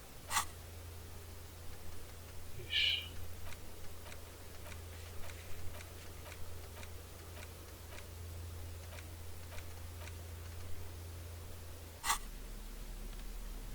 Ledger. It's just a racist mug. What's there to read here? Not much. There's quite a lot to read into here, actually. Look at all that content. Oh boy, here we go. What are you going to say about a broken, tossed-away mug that you dug out of the garbage?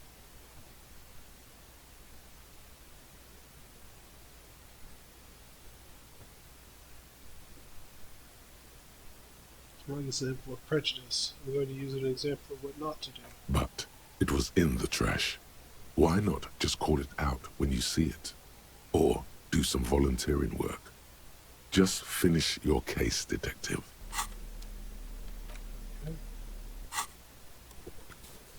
It's the ledger you found in the trash. A pitiful cabbage of white and yellow papers hanging from plastic board, barely held together by a metal clip.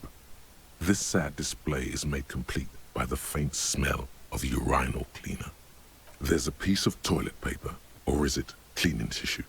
No, it's toilet paper, desperately sticking to the back of the blue plastic clipboard. It's a metaphor for you.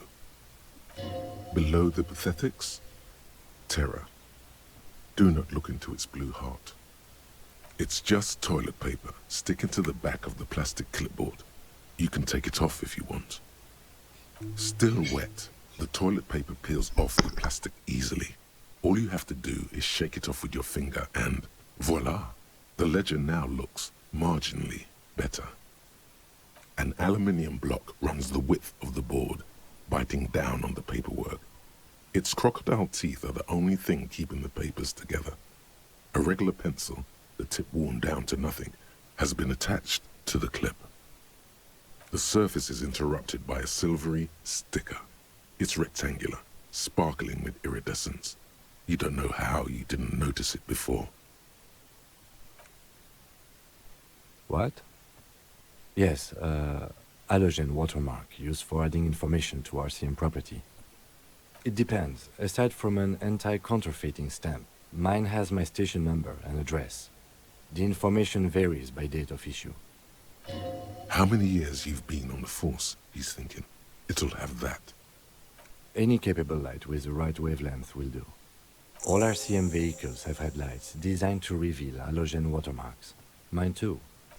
This means you can read the watermarks if you just turn the lights on. Okay. While a bunch of sodden papers sag from the clipboard in your hand, it's a sorry sight. They're not exactly white. They're yellowed in patches by sunlight and alcohol, and covered in dense blue handwriting. Ink escapes into watercolor patterns, reaching its tendrils across entire pages. The paper itself is checkered, with faint red lines, forming short paragraphs. Once in a while, there's a red stamp that exclaims, "Case files commit to paper." The case files themselves are plenty. You count more than 100 sodden, crumpled up, earmarked pages falling apart in your hands. They appear to be sufficiently organized and extremely dense, if mostly illegible. Work, strife, poverty, the Jamrock Quarter. These are handwritten logs of investigations dating back to January 51, this year. The exact number is hard to estimate, due to missing pages and an odd naming convention.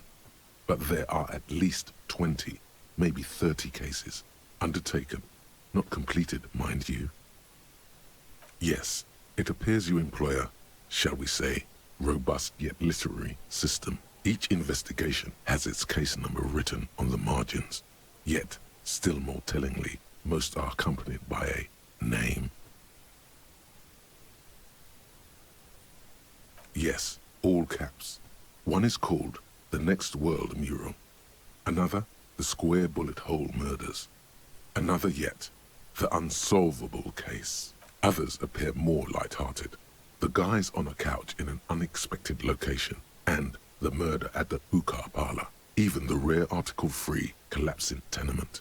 Murder features prominently throughout. You like this grimy murdering, don't you? It's going to take an effort to piece these case files together, but it can be done. Once you're done inspecting them up close. You mean the alphanumeric? Officer, precinct, time of arrival at the scene? Oh, you mean the titular? Yes, well, so do I. In our defense, almost everyone in the RCM does. It's a holdover from the early days of the RCM, right after the revolution, when the organization had little idea how to do things.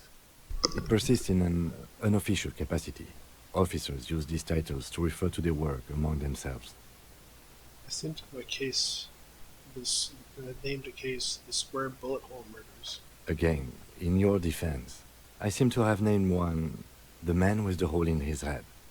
That was a real person. His death was real. Still, I named it that, to amuse myself. I pray his loved ones never find out. What happened to him? Rail spiked through the head. He died. It was a workplace accident. I have to open an unofficial case. An open official case. Is There is, for precisely one more. 15 pages near the end remain untouched by the damage. The checkered grid forms a structure of passages, breaking the case into subtasks to accomplish. The tasks you've completed flow out of the kind green ape pen in a brash freehand similar to the rest of the letters. The wording comes easily. It's almost robotically simple, a language developed for mental rigor and simplicity. Inspect the victim's body.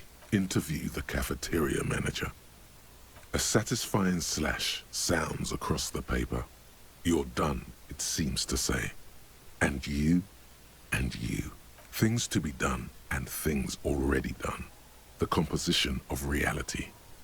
This is an extremely useful tool for a detective of the citizens' militia. Now all that remains is to name the case. Lieutenant, have you by any chance named our case? No, actually. Any ideas?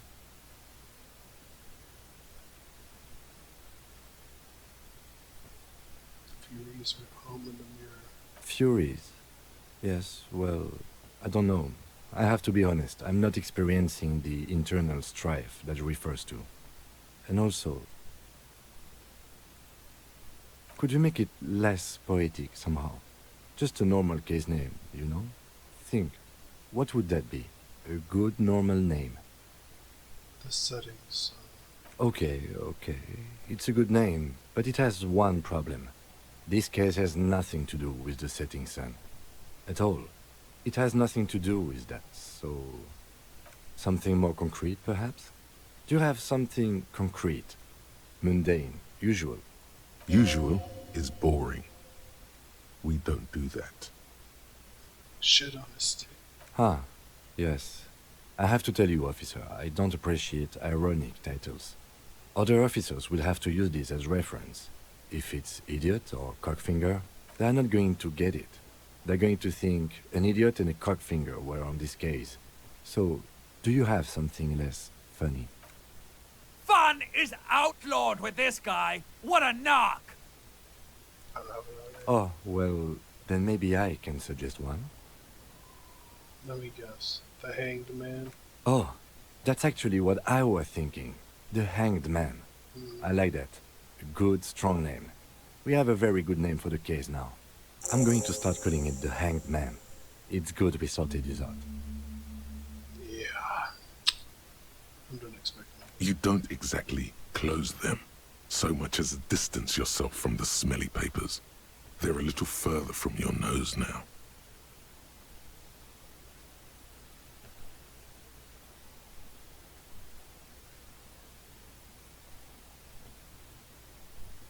It's made of dark blue plastic, hard enough to beat someone to submission with. The edges are rounded, however. The U4 size board feels thick and heavy in your hand. Light shimmers on its wet surface. On the back you see the embossed letters, RCM. What'd you say the color was? Blue. The blue heart. Don't look into it. Jake Fletcher. Something rattles inside, ever so lightly. Is there a hidden compartment? The plastic shimmers like lapis lazuli, but it is not see-through.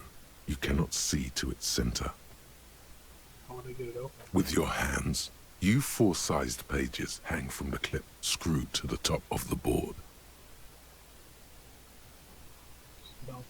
The acidic stench of rotting food is rubbed off on the cellulose. It now forms the base of the experience. This base surrounded by a faint air of spoiled meat. The stuff of death itself, and then sprinkled liberally with the citrus zest of toilet cleaner. Okay, I think I'm gonna put it away. I think I'm